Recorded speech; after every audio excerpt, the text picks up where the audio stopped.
Hey guys, well, we had some bad news this weekend that I think no one wanted to hear, that we will not be heading back to school at all for the rest of this school year. So that's a downer. I was really hoping to be able to see everyone again in person this year and actually get back in the classroom with you all, but that's not going to be a reality, and it's some pretty serious life situation things going on out there. So this is going to be how we are going to finish the year up, learning through video lessons, notes, talking through emails, through ClassKick, Zoom chats, things like that. So while this is a disappointing time, let's take this opportunity to develop ourselves, our learning ability through this kind of more remote e-learning situation, because guys, this is definitely going to be some good real life skills. It's going to push you to be more self-reliant rather than reliant on other people. It's gonna push you to advocate more for yourself, and so there are some good things that can come out of this, even though it's disappointing. So we finished our target one on slope, which really just prepares us for the rest of this unit, guys, which really is going to focus on two variable linear equations. And we're going to give those another name in a little bit, but for right now, we'll just call them two variable linear equations. Now, in Unit 2, every type of equation and inequality we worked with only had one type of variable. There may have been multiple terms, but there was still only one type of variable. Equations in this unit, we are going to see, are going to have two variables, two different variables in them. And we're going to talk about what does a solution look like? How do we find solutions? Kind of all of those things that we learned how to do with a single variable equation, we're now going to kind of have to learn how to do with a two variable equation. Now, one thing that's not changing, though, is what it means to solve an equation, to find a solution, right? When we're solving an equation, what we're really doing is finding a solution. So what are we doing? What if we're finding a solution? If we're solving an equation, what are we doing? It means we're finding a value which makes the equation true. All right, so let's just do a quick recap here. This is a pretty simple equation that we solved in Unit 2. What would the solution of this equation be? What would be a value for x that I could plug back into this equation and make the equation true? Well, to find that, our strategy we had here was we would just isolate the variable. That was our strategy back in Unit 2. So I would add 10 to both sides to cancel the constant. That would leave me with 5x equals 30. Then I would divide by 5 to cancel the coefficient, and I get x equals 6. Remember, x is a solution because when I plug 6 back in, I get the same thing on the left side as I do on the right-hand side. So 6 is the solution. All right, well, what about now? What about in this equation, which now has two variables? Well, I could kind of try the same thing. I could try and isolate the variable, but there's a question that comes now. Which variable is the variable, right? If we try and isolate the variable, which variable do we isolate? Because, guys, if you look here, I already have a variable alone. Y. And I can add 3 to both sides, right? Y plus 3 is just going to stay y plus 3. And I can divide by 4 to get x alone, right? So then I'll get y plus 3 over 4 equals x. But am I really any better off here with x alone than I was when I started with y alone? All right, so what we can see here, guys, is how we solved. Nope, that's so not how you spell how. How we solved equations in Unit 2 won't work. Unit 2 won't work. Well, I'll tell you, we're still going to have to find solutions. So if the strategy we already know doesn't work, what do we do? Well, the answer is obvious. We need to find a new solution, a new way to find solutions, a new strategy. All right, but before we can do that, we've got to talk about what a solution is now. Previously, a solution was a value that would make the equation true, like 6. But that's because we were plugging values in for variables. Over here, what we're looking for is not just a value for one variable, but a value for two variables. And so one thing we've got to realize is that when we solve an equation with more than one variable, our solution must contain a value for both variables.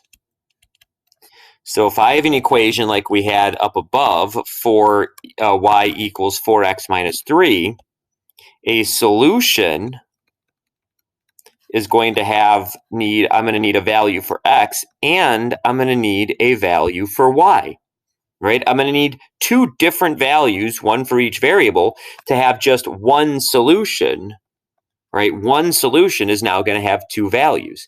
And what we should see here is when we have a value for x and a value for y together, guys, that is going to be written as an ordered pair. So when we are asking you for a solution to these two variable equations, what we're really looking for is an ordered pair which will make the equation true. Right? So the only difference we had above here is this was find a value which makes the equation true. Now we're looking for an ordered pair which makes the equation true. Well, how do we do that? All right, so let's try one. Let's pick an ordered pair and a value for x and a value for y and see if it's a solution. So Diego, give me an ordered pair, Diego. All right, 11, 2. Good choice, Diego. Good job, buddy. All right, so let's see. Is 11, 2 a solution? All right, well, let's plug it in. So if we take 2 for y and 11 for x, does this make the equation true? Well, 11 times 4 is 44, minus 3 is 41. No, clearly that is false. So this is not a solution. All right, well, let's try something else here. Let's try a different equation. Let's go with Max. Give me an ordered pair. Oh, 0, 7. All right, 0, 7. Max got a 0 in there for x. All right, so let's plug in 7 for y. We'll plug in 0 for x and see if we come up with 4 times 0, 0, minus 3 is negative 3. And, oh, nope, this is totally false, which means this one is not a solution. All right, so we've tried kind of randomly guessing here twice, and I'm willing to bet, guys, we could probably randomly guess ordered pairs, plug them in and check, and we're going to come up with a lot of ordered pairs that are not solutions and probably not find one that is. So let me suggest an ordered pair here that is a solution, just so we can see one that works, and then we'll talk about how to actually find ordered pairs that work here. I want to try the ordered pair 2, 5. Let's try the ordered pair 2, 5 here. So I plug 5 in for y and 2 in for x. I'm going to get 5 equals 4 times 2 minus 3. 4 times 2 is 8, minus 3 is 5. Oh, look, that's true. So this one is a solution. This one works. All right. Now, how did I come up with that ordered pair? How did I know that 2, 5 was going to be a solution? Well, that's our new strategy. All right. Our new strategy to find solutions when there's two ordered pairs has two steps to it. The first step is to choose a value for one of the variables. Essentially, guys, instead of trying to choose both values at the same time, like we were above 11 and 2 and 0 and 7, what we're going to choose is we're just going to choose a value for one of the variables. Now, most often, oops, sorry, guys, here. Let me get back to my pen. Most often, we choose for the variable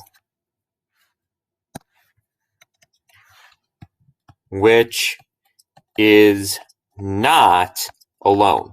I will tell you, if you have a variable that's alone, in step 1, choose for the other one. Now, in this example, you can see that that would be x. X would be the variable that's not alone. All right, step 2 is really easy. we substitute, we simplify, and we write our equation as an ordered pair.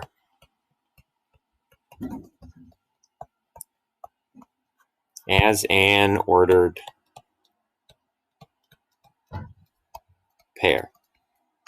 All right, and that's our process. Instead of our strategy previously, which was isolate the variable, that was our strategy when there was one variable. Here's our strategy when there's two variables. Choose a value for one of the variables, preferably the variable that's not alone. Substitute for that variable, simplify, get the second variable, and write our, oh, I apologize, guys. I put write our equation as an ordered pair. Sorry. Write our solution. See, that's why we need to be in class together, for you guys to call me out on that mistake. Write our solution as an ordered pair. All right, let's see what that looks like in a problem here. So what you're supposed to do in number one is you're supposed to find three solutions to this equation. Now, here are our options.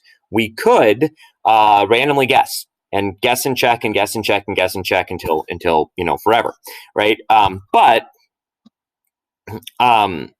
But what we're going to need to do is we're going to need to choose a value for x, plug it in, find a value for y. So let's start with this. So Catherine, give me a number for x.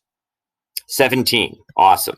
All right, so if we choose 17 for x, then what I'm going to do is take that 17, I'm going to plug it into the equation here, and I'm going to simplify. 3 times 17 is 51. 51 minus 5 is 46. So I plug 46 in here, and that is guaranteed to be a solution. All right, let's try another one here. Let's go with Delaney. Give me a number. Ooh, negative, right? -7. I like it. All right, so y equals 3 times -7 minus 5.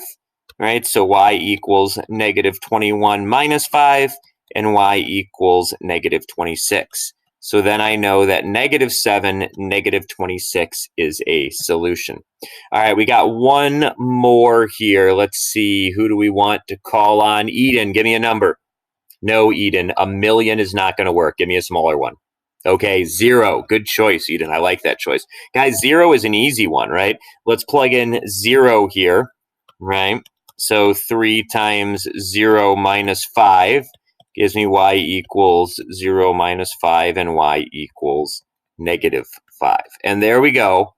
I just found 3 solutions to this equation by choosing a value for x, substituting that value, and solving for y. All right, so I'm going to let you try 2 on your own and check the answers in the notes on real-time board. So when you get a chance, try that on your own and check that. But I want to talk about one more type of problem, which is number 3. Now, notice in number 3, they're not asking you to find solutions. They're asking you to decide which ones are solutions. So you're given 6 choices. You're essentially the teacher now. Your students have come up with these answers. You need to grade their answers. Is 419 a solution? Well, how do we check that? Just like we always have. If 419 is a solution, 4 is x and y is 19, it should make the equation true. So let's plug that in. So we plug 19 in for y. We plug 4 in for x, right? 19 equals -20 plus 1. 19 equals -19. Is that true or false? Well, clearly, guys, that's false. So what this means is this is not a solution, right? That is not going to be a solution. You just graded that person's work there. Let's try the second one here. Let's check this student's answers here. So we got -5. Oops, having some pen issues there. -5 times -3 plus 1. -5 times -3 is +15 plus 1, and we get 16 equals 16. Well, that's true, which means this one actually is a solution. All right, I'm going to leave these last 4 up to you to check and see if they are solutions. So guys, that kind of concludes the first half of these notes, this first video, where we're really hammering this idea of what is a solution now that we're working with equations in 2 variables. And this is going to be huge. It's going to be really important. We are going to be working with solutions with the ordered pairs of these equations the whole rest rest of this unit. Mrs. Custodio is gonna pick up where I'm leaving off here at Target 2B, talking about some new vocabulary. And then bringing back a skill that we previously learned is writing things in interval notation. So work on this. If you got questions, send us emails, ask questions in Class Kick. We would love to hear from you. All right. Have a good night, guys. We'll talk to you soon.